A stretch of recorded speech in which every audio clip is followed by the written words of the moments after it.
Hello everyone, it's day 51 and today I have April 23, 2024 Indian Express newspaper and it is one of the rare days when important articles are not on the explained page but rather than explained page they are on other page, the editorial page. There are two important articles over the editorial page, that is page number 10. One is regarding the health sector and another is about the India Mauritius tax treaty that recently was concluded. So let us see one by one both of these articles. So this article is saying that capping costs in private sector is important, but healthcare can't do without adequate state investment. So state support is obviously needed for education and health sector. So let us see. It's a scary experience that you have certainly heard of. A sudden health crisis result in hospitalization, several tests, drugs, and procedures later. The patient and family are are facing crisis on two fronts: the illness and humongous cost. After discussing the patient's condition with an anxious family member, there is another inevitable gloomy interaction. Doctors, we have exhausted our resources. Can you do something about the bill? Out of pocket cost and impoverishment due to illness are among the our gravest social tragedies. That is out of pocket expenditure. That is what you spent from your pocket. Although the name is out of pocket, but resentment towards the cost is a big factor in the growing hostility, including violence against healthcare workers. This is why the Supreme Court recently spoke strongly on the issue. If resonated with many, the bench was hearing a PIL by an NGO praying for direction to determine the charges in the hospital across the countries in terms of Rule 9 of the Clinical Establishment Act. The court threatened to impose the central government health scheme rates on all hospitals as an interim measure. It gave the state 6 weeks to act. Is it possible for the top court to intervene effectively where governments have failed?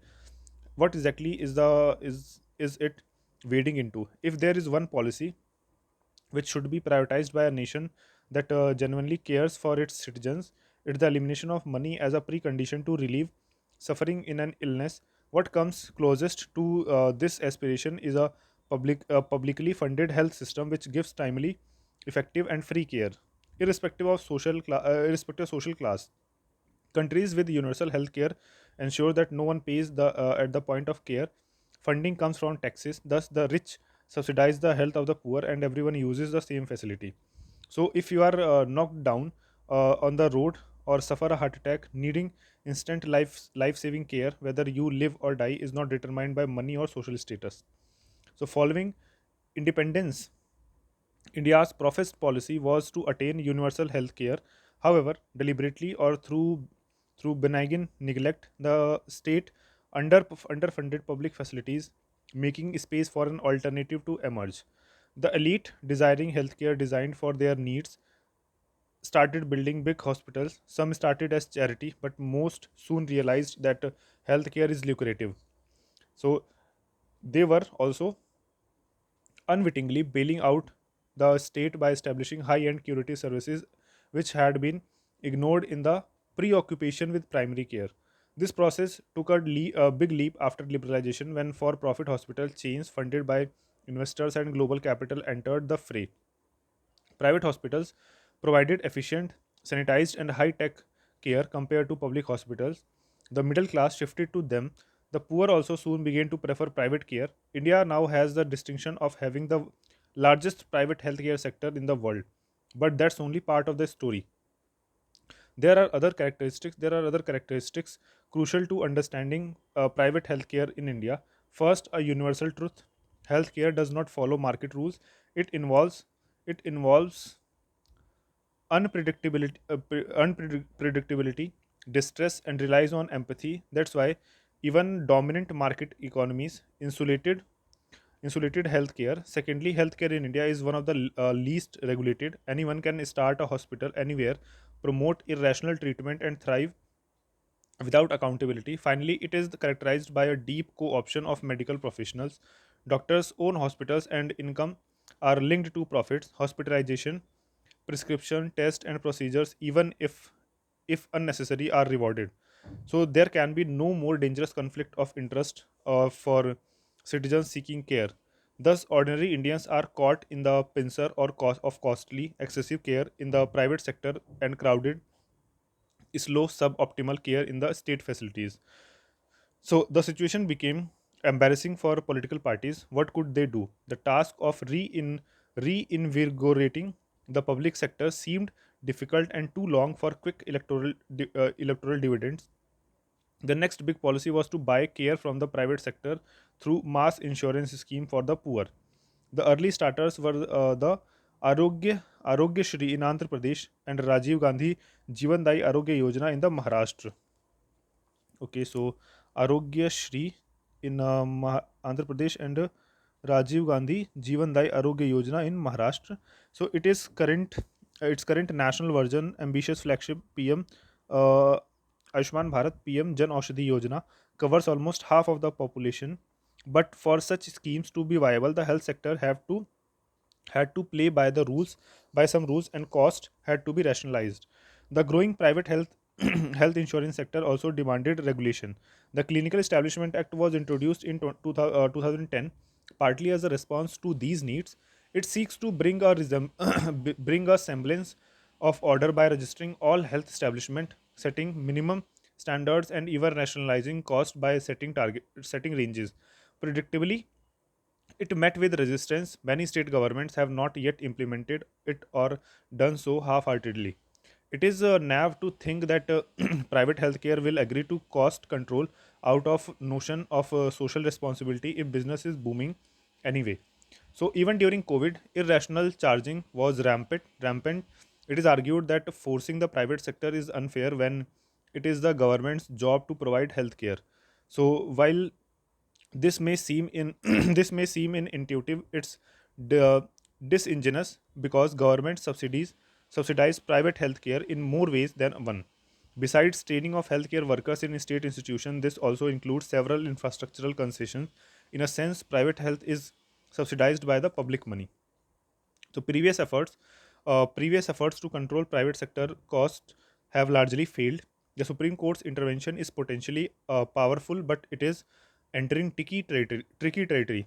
Any effective intervention will face resistance not only from industry but also from influential doctors, many of whom are entrepreneurs. If the court wishes to promote affordable healthcare, capping cost would be a small step, but no nation has improved substantively in health equity without adequate state investment, and India's state share in health funding continues to be one of the lowest in the world. Can the court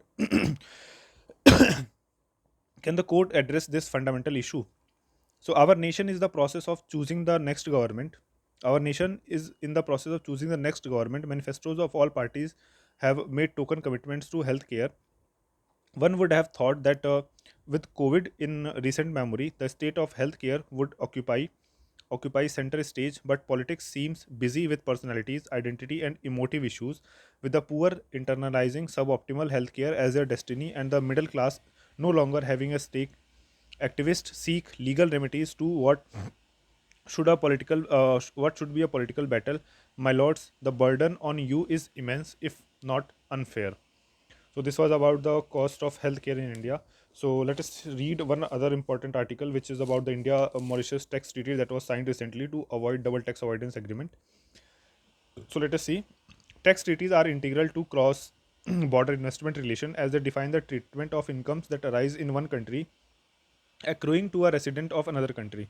Their design is also a reflection of the underlying power equation.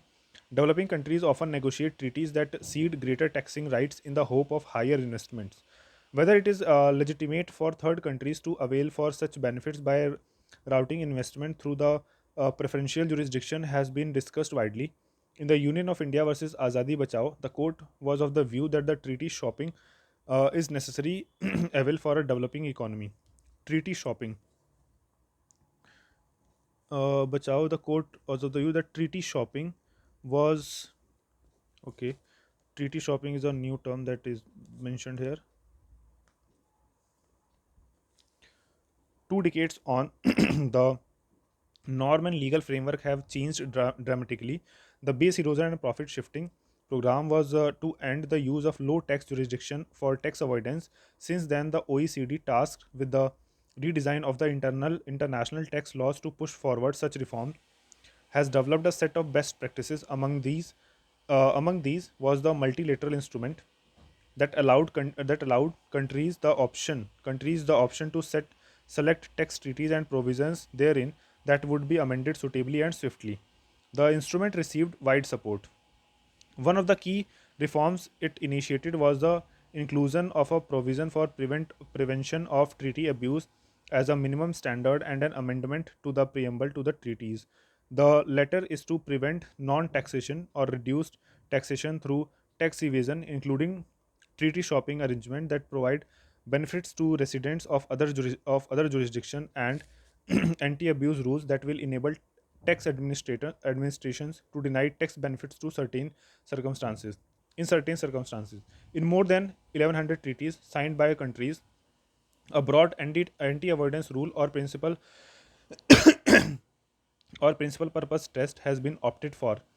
India is among the signatories to the MLI, that is multilateral instrument, and in the line with its position, the recent amendment to the India-Mauritius Treaty signals the keenness to plug the well-known loophole.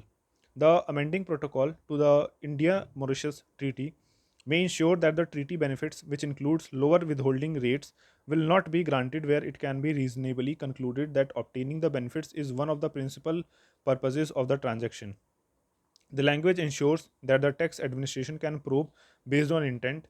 This has been a particularly thorny thorny issue with respect to financial flows from Mauritius. It is often suggested that the taxpayers from other jurisdictions route their investments through Mauritius. The question often posed before court is whether the residence certificate is enough to grant the benefit. Legal changes were necessary to examine the purpose of a transaction. It is expected that the amendments to the treaty allow the authorities to move beyond the residency certificate and assess the principal purpose of arrangement. Given that 16% of FDI inflows in 2021-2022 were from Mauritius, the reforms will impact the composition of flows as was observed from after the amendments in 2017 when capital gains became taxable at source. So Indian tax law too includes a general anti-avoidance rule that was introduced in 2017 to ensure that the spirit of the law is respected, to allay fears that it would lead to overreach by the tax department. A series of backstops, including a panel-based approach to trigger GAR, was operationalized. The rarity of its invocation suggests that the authorities have been reasonable. Thus, for treaty matters now, the concerns may be a similar concerns may be if a similarly restrained approach may be adopted. This is particularly important since the principal purpose test in the treaty expands the situation to which the anti-avoidance rule is applicable in treaty-related transactions. Moreover, when the amendments to the Mauritius Treaty and GAR General Anti-Avoidance Rule were introduced, the investment made prior to 2017 were grandfathered. There is doubt if that is also true for the PPT, that is a principal purpose test. So international tax law is turning a new page as treaties with the serious revenue implications are being reformed. There is also growing support for the global minimum tax that includes a that includes a proposal on the subject to tax rule, that is STTR. So STTR is a treaty-based rule that ensures a top-up tax on low-taxed intra-group transaction that are subject to corporate tax rates below the minimum of 9%.